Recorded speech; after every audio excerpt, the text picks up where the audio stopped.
Final cup ಯಾರ ಕೈಯಲ್ಲಿ ಇರಬಹುದು ನಿಮ್ಮ ಪ್ರಕಾರ, ನೀವು ನೋಡಿದ ಮಟ್ಟಿಗೆ ಈ 1 ತಿಂಗಳಲ್ಲಿ? ತುಂಬ ಕಷ್ಟ ಹೇಳೋದಕ್ಕೆ. ಬಟ್ ನನಗೆ ಪರ್ಸ್ನಲಿ ನನಗೆ ಹೊರತುರ್ಗ್ ಸಿಕ್ಕಿದ್ರೆ ಇಷ್ಟ. ಬಟ್ ಯಾರಿಗೆ ಇರ್ಬೋದು ಅಂದರೆ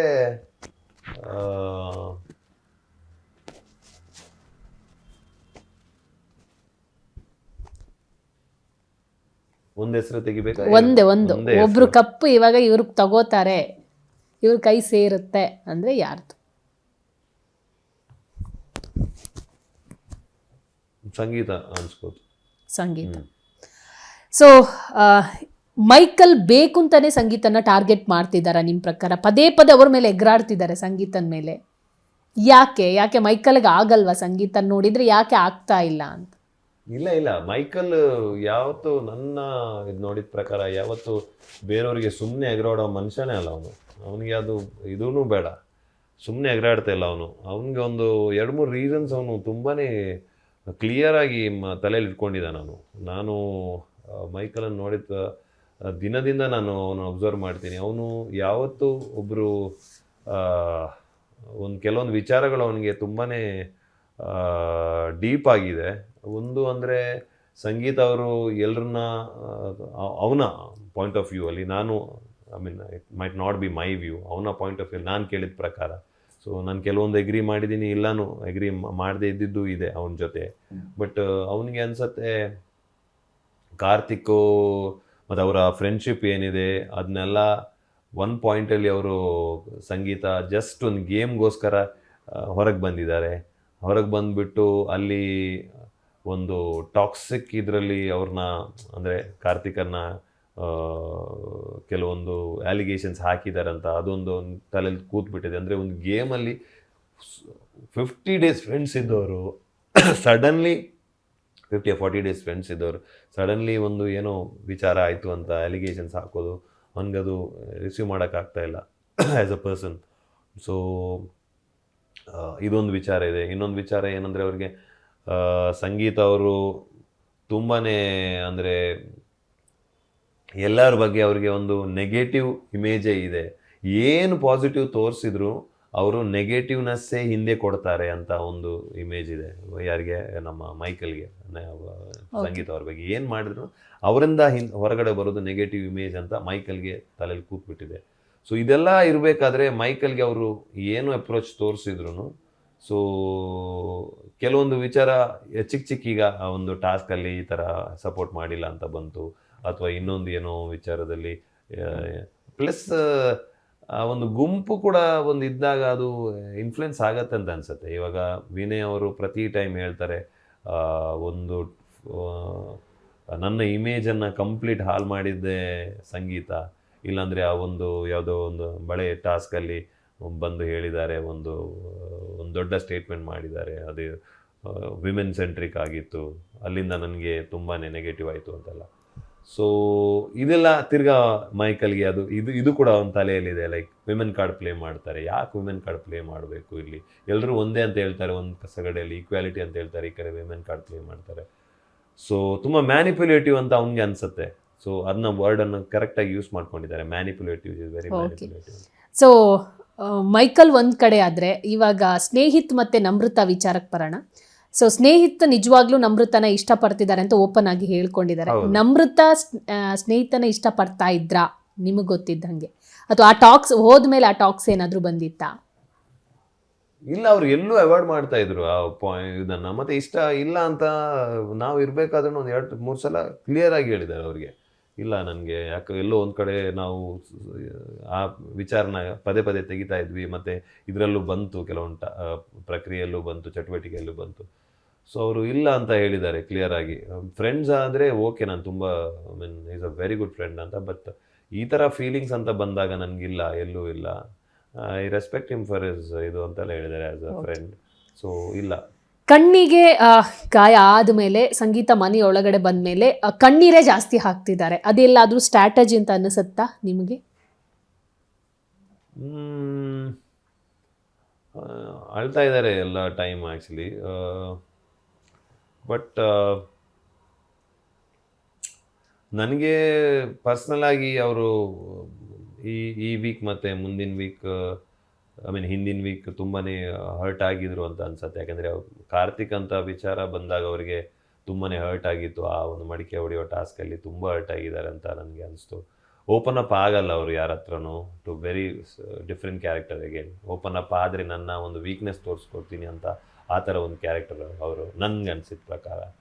ಸೊ ಹರ್ಟ್ ಆಗಿದ್ರು, ಅದರಿಂದ ಹತ್ತಿರ್ಬೋದು, but strategy don't think so. ಕಣ್ಣಿಗೆ ಗಾಯ ಆದಮೇಲೆ ಕನ್ನಡಕ ಹಾಕಿದ್ಮೇಲೆ ಡ್ರೋನ್ ಪ್ರತಾಪ್ ಮತ್ತು ಸಂಗೀತ ಸಪ್ರೇಟ್ ಆಗಿ ಕಾಣಿಸ್ಕೊತಾ ಇದೆ, ಅವರೇ ಒಂದು ಟೀಮ್ ಆಗ್ತಾ ಇದೆ.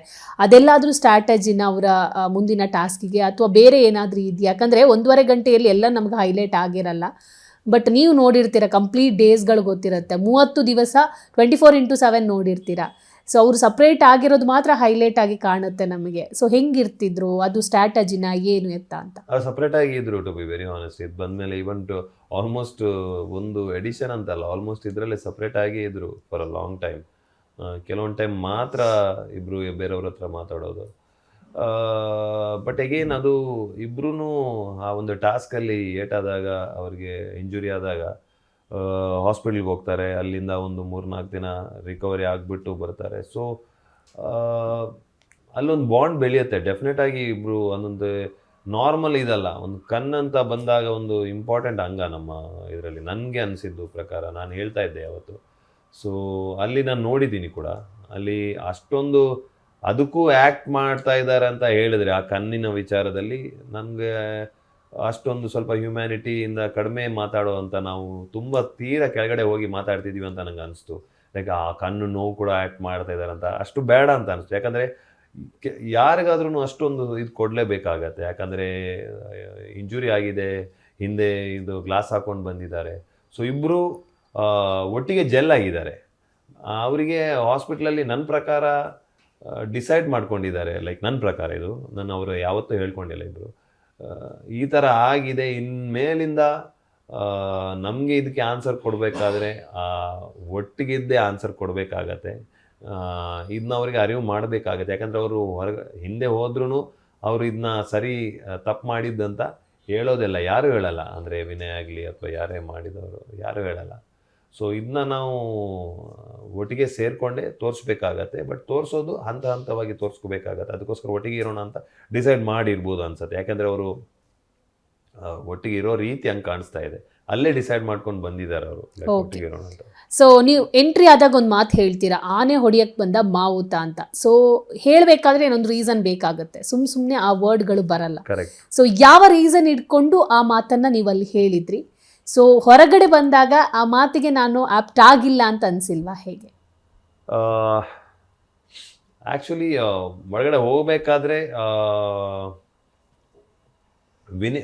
ನನಗೆ ತುಂಬ ಒಂದು ಗೇಮ್ ಅಂತ ಆಡಬೇಕಾದ್ರೆ ಒಬ್ಬ ಇವನ ಜೊತೆ ಆಡಿದ್ರೆ ಒಂದು ಒಳ್ಳೆ ಒಂದು ಟಕ್ಕರ್ ಇರತ್ತನ್ನ ಅನಿಸಿದ್ದು ವಿನಯ್ ಅವ್ರ ಬಗ್ಗೆನೇ. ಹಾನೆಸ್ಟ್ ಆಗಿರ್ತೀನಿ ಆ ಬಗ್ಗೆ. ಅಲ್ಲಿ ಹೋಗ್ಬೇಕಾದ್ರೆ ಆ ಮಾತಲ್ಲಿ ಅಂದಿದ್ದು ಅವ್ರನ್ನ ಜಸ್ಟ್ ಒಂದು ಟೀಸ್ ಮಾಡೋಕ್ಕೆ. ಸೊ ಅಲ್ಲೇ ಈಗ ಶುರು ಮಾಡೋಣ ಅಥವಾ ಗೇಮ್ ಇಲ್ಲಿಂದಲೇ ಸ್ಟಾರ್ಟ್, ನಮ್ಮದು ನಿಮ್ಮದು ಗೇಮ್ ಮೇಯ್ನು, ನಾನು ಬಂದಿದ್ದು ನಿಮ್ಮ ಗೇಮ್ ಆಡೋಕ್ಕೆ, ಆಮೇಲೆ ಇವ್ರನ್ನೆಲ್ಲ ಸೈಡಲ್ಲಿ ಆಡ್ತೀನಿ ಅಂತ ಹೇಳಿದ್ದಲ್ಲ. ಅವ್ರನ್ನೆಲ್ಲ ರೆಸ್ಪೆಕ್ಟ್ ಅವ್ರದ್ದು ಸೇಮ್ ಇತ್ತು ಎಲ್ರ ಬಗ್ಗೆ. ಈಗ ಹೇಳ್ಬೇಕಾದ್ರೆ ನಾನು ಫೈನಲಿಸ್ಟ್ ಅವ್ರನ್ನ ಹೇಳ್ತಾ ಇಲ್ಲ ಅಷ್ಟು ಇದಾಗಿದ್ರೆ. ಸೊ ಬಟ್ ಗೇಮ್ ಅಂತ ಬಂದಾಗ ಅದೇ ಅದು ಬೇರೆ ಥರ ಹೋಯ್ತು ಜರ್ನಿ, ಸ್ವಲ್ಪ ಆ ಕಡೆ ಈ ಕಡೆ ಹೋಯ್ತು. ಅದು ಕೆಲವೊಂದು ಟೀಮ್ಸ್ ಅಂತ ಬಂದಾಗ ಅದು ಇದು ಅಂತ. ಬಟ್ ನಾನು ನನ್ನ ಟಾಸ್ಕ್ ಅಥವಾ ಏನೋ ಏನು ಹೇಳಿದ್ದೆ ಅದು ಅಲ್ಲಿ ನಾನು ಹೇಳಿದ್ದಕ್ಕೂ ಬಟ್ ಅಲ್ಲಿ ಹೋಗುವಂಥ ಪರಿಸ್ಥಿತಿಗೂ ಅದು ಅಲ್ಲಿ ಕೂಡ ಬರಬೇಕು. ಸುಮ್ಮನೆ ಏನೋ ಮಾಡೋಕ್ಕಾಗಲ್ಲ. ಅಲ್ಲಿ ಹೋಗ್ಬಿಟ್ಟು ಸುಮ್ಮನೆ ಓಕೆ ನಾನು ಮಾವುತ ಬಾಬಾ ನೀನು ಆಣೆ ಅಲ್ಲ, ನಾನು ಹೇಳಿದ್ದೀನಿ ಆಲ್ರೆಡಿ, ಹಂಗೆ ಮಾಡೋಕ್ಕಾಗಲ್ಲ. ಸೊ ಅಲ್ಲಿ ನಾನು ಆ್ಯಸ್ ಅ ಪರ್ಸನ್ ಕೂಡ ನಾನು ಯಾವುದೋ ಒಂದು ಕ್ರಿಯೇಟ್ ಮಾಡಲ್ಲ, ನನಗಾಗಲ್ಲ ಅದು. ನನಗೆ ಆ ಫೇಕ್ ಕ್ರಿಯೇಟ್ ಮಾಡಿಬಿಟ್ಟು ಇದು ಹೇಳಿದ್ದಕ್ಕೆ ಈ ಥರ ಆಡಬೇಕು ಅನ್ನೋ ನನ್ನ ಪರ್ಸನಲಿಟಿ ಅದಲ್ಲ. ಬೇರೆಯವ್ರದ್ದು ಇರ್ಬೋದು, ಇದು ಹೇಳಿದ್ದೀನಿ, ಇದು ಮಾಡಿದ್ರೆ ನನಗೆ ವೆಯ್ಟೇಜು, ಇದು ಮಾಡಿದ್ರೆ ಅದಕ್ಕೆ ನಾನು ಬಂದ ಕಾರಣನೇ ಅದು ಅಂತ. ಬಂದ ಕಾರಣ ಅದು ಏನು ಕಂಪ್ಲೀಟ್ ಅದು ಅಂತಲ್ಲ. ಬಂದ ಕಾರಣ ಆಟ ಆಡಬೇಕು, ಚೆನ್ನಾಗಿ ಆಡಬೇಕು, ಒಂದು ಕ್ಲಿಯರಾಗಿ ಆಡಬೇಕು, ಅಥೆಂಟಿಕ್ ಆಡಬೇಕು. ಅದಕ್ಕೊಂದು ಆಟಕ್ಕೆ ಒಂದು ವ್ಯಾಲ್ಯೂ ಇರಬೇಕು. ಬಟ್ ಇಲ್ಲಿ ಟಾಸ್ಕ್ ಅಂತ ಫೈನಲ್ ಗೇಮ್ ಬಂದಾಗ ಅದಕ್ಕೆ ನಾನು ಆ ಟಾಸ್ಕ್ ಏನು ಮಾಡಬೇಕು ಅದನ್ನ ಮಾಡಿದೆ. ಅದಲ್ಲಿ ಹಂಗೆ ಕಂಡು ಬಂತು, ಲೈಕ್ ಓ ಫೈನಲಿ ಮಾವುತ ಕೆಲಸ ಮಾಡಿದ್ದಾನೆ ಅದು ಇದು ಅಂತ. ಬಟ್ ಹೊರಗಡೆ ಬಂದಾಗಲೂ ವಿನಯ್ ಮಾಡ್ದಂಥ ಕೆಲವೊಂದು ನನಗೆ ಹಿಂದೆ ಅವರು ತುಂಬ ಲೈಕ್ ಈ ಕುಗ್ಸೋ ಪ್ರಯತ್ನ ಅಥವಾ ರೆಸ್ಪೆಕ್ಟಲ್ಲಿ ಕಂಡಮ್ ಮಾಡಿದಂಥ ಕೆಲವೊಂದು ವಿಚಾರನ ನೋಡಿಬಿಟ್ಟು ಎಸ್ ಇದಕ್ಕೆ ತಕ್ಕ ಆನ್ಸರ್ನ ನಾನು ಟಾಸ್ಕ್ ಅಥವಾ ನನ್ನ ಗೇಮಲ್ಲಿ ತೋರಿಸ್ತಾ ಹೋಗ್ಬೇಕಂತ ಬಂದಿದ್ದೆ. ಆ ಟಾಸ್ಕ್ 4th ವೀಕ್ ಆದ ನಂತರ ಅದನ್ನ ಮಾಡ್ತಿದ್ದೆ ಕೂಡ, 100% ಮಾಡ್ತಿದ್ದೆ ಕೂಡ, ಅದಕ್ಕೆ ಎದ್ದು ನಿಂತಿದ್ದೆ ಕೂಡ. ಬಟ್ ಆಪರ್ಚುನಿಟಿ ಸಿಕ್ಕಿಲ್ಲ ಅನ್ನೋ ಒಂದು ಇದಿದೆ, ಬಟ್ ಅಲ್ಲಿ ಕೆಲಸ ಮಾಡಿಲ್ಲ ಅನ್ನೋ ಒಂದು ಇದಿಲ್ಲ. ಓಕೆ, ಕಾರ್ಯಕ್ರಮ ಮುಗಿಸೋ ಟೈಮು. ಒಂದು ಕ್ವಿಕ್ಕಾಗಿ ಒಂದಿಷ್ಟು ಕ್ವಶನ್ಸ್ ಕೇಳ್ತೀನಿ, ರ್ಯಾಪಿಡ್ ಆಗಿ ಆನ್ಸರ್ ಹೇಳಿ. ಅವಿನಾಶಿಗೆ 30 ದಿವಸದಲ್ಲಿ ಸಿಕ್ಕಂಥ ರೆಮ್ಯುನರೇಷನ್ ಎಷ್ಟು ಅಂತ? ಇದು ತುಂಬಾನೇ ಒಂದು ಪರ್ಸ್ನಲ್ ಕ್ವಶನ್, ಬಟ್ ಆದ್ರೂ ಅದಕ್ಕೊಂದು ಬೇರೆ ರೀತಿಯಲ್ಲಿ ಆನ್ಸರ್ ಹೇಳ್ತೀನಿ. ಆ್ಯಕ್ಚುಲಿ ನನಗೆ 30 ದಿನದಲ್ಲಿ ನಾನು ಒಂದು ಸಂಭಾವನೆ ಅಥವಾ ರೆಮ್ಯುನರೇಷನ್ ಬಗ್ಗೆ ಅಷ್ಟೊಂದು ಯೋಚನೆ ಮಾಡಿದಂಥ ವ್ಯಕ್ತಿನೇ ಅಲ್ಲ, ಸಂಭಾವನೆಗೆ ಬಂದಂಥ ವ್ಯಕ್ತಿನೂ ಕೂಡ ಅಲ್ಲ.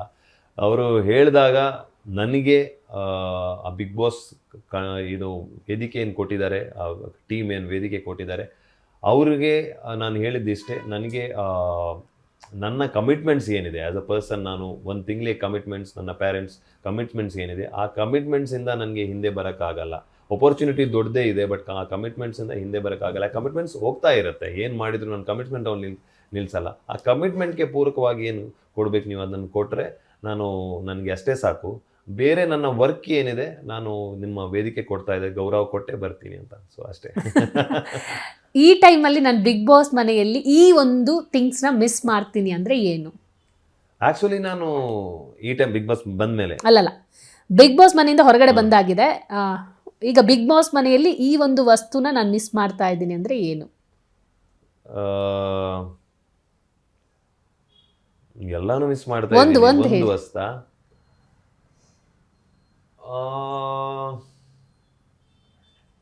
ಒಂದು ವಸ್ತು ಹೇಳಿದ್ರೆ ನನಗೆ ಮೋಸ್ಟ್ಲಿ ಅಲ್ಲಿ ಊಟ ಮಾಡೋದೇ ಹೇಳ್ಬೋದು ನನಗೆ. ಆ್ಯಕ್ಚುಲಿ ಅದು ವಸ್ತಾ, ಅಲ್ಲಿಯ ವಸ್ತು ಐ ಥಿಂಕ್ ಥಿಂಗ್ಸ್ ಅಲ್ವಾ.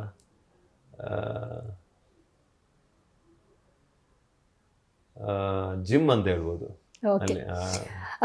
ಬಿಗ್ ಬಾಸ್ನ ಈ ಪ್ಲೇಸ್ನ ಮಿಸ್ ಮಾಡ್ಕೋತಾ ಇದ್ದೀನಿ.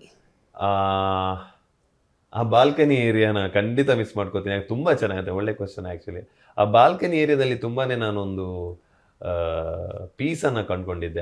ಅಲ್ಲಿ ಕೂತ್ಕೋಬೇಕಾದ್ರೆ, ಎಲ್ಲೋ ಮೇಲೆ ಇದು ನೋಡೋಕ್ಬೇಕಾದ್ರೆ, ಅಂದರೆ ಆಕಾಶ ನೋಡಬೇಕಾದ್ರೆ ಏನೋ ಒಂದು ಗುಡ್ ಫೀಲಿಂಗು. ಅಲ್ಲಿ ಹೋಗಿ ಕೂತ್ಕೋಬೇಕಾದ್ರೆ ಒಂದು ಓಕೆ, ಒಂದು ರಿಲ್ಯಾಕ್ಸ್. ಸೊ ಅದನ್ನ ತುಂಬ ಮಿಸ್ ಮಾಡ್ಕೋತೀನಿ ಡೆಫಿನೆಟ್ಲಿ. ಸೊ ಈ ವ್ಯಕ್ತಿ ಹೊರಗಡೆ ಒಂಥರ ಪೋರ್ಟ್ರೇ ಆಗಿರ್ತಾರೆ, ಒಳಗಡೆ ಬೇರೆ ಥರ ಪೋರ್ಟ್ರೇ ಆಗ್ತಾರೆ. ಬಟ್ ಆ ವ್ಯಕ್ತಿ ರಿಯಲ್ ಅಲ್ಲ ಅಂದರೆ, ಬಿಗ್ ಬಾಸ್ ಮನೆಯಲ್ಲಿರುವ ವ್ಯಕ್ತಿ ರಿಯಲ್ ಅಲ್ಲ ಅಂದರೆ ಯಾರು? ಬಿಗ್ ಬಾಸ್ ಮನೆಯಲ್ಲಿರೋ ವ್ಯಕ್ತಿ ಆಕ್ಚುಲ್ ರಿಯಲ್ ಅಲ್ಲ, ಹೊರಗಡೆ ರಿಯಲ್ ಅಂತ ಅಂದರೆ ಈ ವ್ಯಕ್ತಿ ಈ ಥರ ಚೆನ್ನಾಗಿ ಆ ಥರ ಪೋರ್ಟ್ರೇ ಆಗಿರ್ತಾರೆ, ಬಟ್ ಆ ವ್ಯಕ್ತಿ ನಿಜವಾಗ್ಲೂ ಹಂಗಿಲ್ಲ, ರಿಯಲ್ ಅಲ್ಲ ಅಂದರೆ ಯಾರು?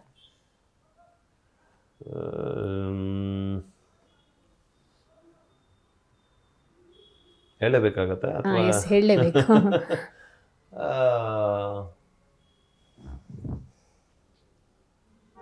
ವಿನಯ್ ಅವ್ರು ಹೆಂಗೆ ಪೋಟ್ರಿ ಆಗಿದ್ದಾರೆ ಗೊತ್ತಾಗ್ತಲ್ಲ ನನಗೆ. ನೆಗೆಟಿವ್ ಆಗಿ ಪೋಟ್ರಿ ಆಗಿರ್ತಾರೆ, ಬಟ್ ಹೊರಗಡೆ ಪಾಸಿಟಿವ್ ಆಗಿ ಪೋಟ್ರಿ ಆಗಿದ್ದಾರೆ. ಓಕೆ, ಹಂಗೆ ತಗೊಳ್ಳೋಣ. ನಾವು ಹೊರಗಡೆ ಪಾಸಿಟಿವ್ ಆಗಿ ಪೋಟ್ರಿ ಆಗಿ ಒಳಗಡೆ ಆಕ್ಚುಲಿ ಅಲ್ಲ ಅಂದ್ರೆ ಆ ಥರ.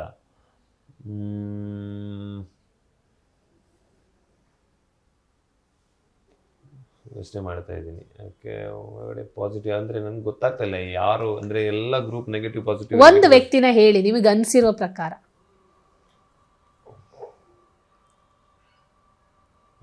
ವ್ಯಕ್ತಿಗಳನ್ನ ಯೋಚನೆ ಮಾಡ್ತಾ ಇದ್ದೀನಿ ಯಾರ್ಯಾರು ಅಂತ, ಅದರಲ್ಲಿ ನನ್ನ ತಲೆ ಇದು ಮಾಡಬೇಕಾಗತ್ತೆ. ಪಾಸಿಟಿವ್, ಹೊರಗಡೆ ಪಾಸಿಟಿವ್ ಆಗಿರ್ತಾರೆ, ಒಳಗಡೆ ಇಲ್ಲ, ಆ ವ್ಯಕ್ತಿ ಹಂಗಿಲ್ಲ, ಹಂಗೆ ಅಷ್ಟು ಪಾಸಿಟಿವ್ ಇಲ್ವಲ್ಲ. ಕಾರ್ತಿಕ್. ಓಕೆ, ಹೊರಗಡೆ ನೆಗೆಟಿವ್ ಇದ್ದು ಒಳಗಡೆ ಪಾಸಿಟಿವ್ ಆಗಿರುವಂಥ ವ್ಯಕ್ತಿ ಯಾರು? ಒಳಗಡೆ ನೆಗೆಟಿವ್ ಇದ್ದು ಒಳಗಡೆ ಪಾಸಿಟಿವ್ ಆಗಿರೋ. ಓಕೆ,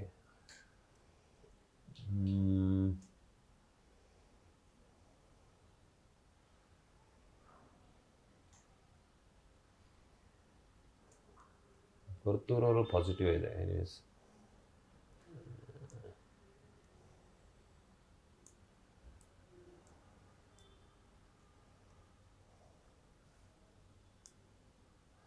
ನಿಮಗೆ ಅನ್ಸಿರೋ ಪ್ರಕಾರ ನೀವು ನೋಡಿದ ಯಾರೋ ಅದೇ, ವ್ಯಕ್ತಿ ಅದೇ, ನೆಗೆಟಿವ್ ನಾನು- ಇದೆ ಹೊರಗಡೆ, ಹೊರಗಡೆ ಒಳಗಡೆ negative ಇದೆ. ಹೊರಗಡೆ ನೆಗೆಟಿವ್ ಇದೆ, ಒಳಗಡೆ ಪಾಸಿಟಿವ್ ವ್ಯಕ್ತಿ ಅಂತ ಅಂದ್ರೆ ತುಕಾಲಿ ಅವರು ಅನ್ಸತ್ತೆ, ಹೊರಗಡೆ ನೆಗೆಟಿವ್ ಇದೆ ಅವರಿಗೆ ಅವತ್ತು. ಓಕೆ. ಫುಡ್ಡಲ್ಲಿ ಈ ಒಂದು ಫುಡ್ಡನ್ನು ನಾನು ಮಿಸ್ ಮಾಡ್ಕೋತಾ ಇದ್ದೀನಿ, 30 ದಿವಸದಲ್ಲಿ ಇದ್ದಂಥ ಈ ಫುಡ್ಡನ್ನು ಮಿಸ್ ಮಾಡ್ಕೋತಾ ಇದ್ದೀನಿ.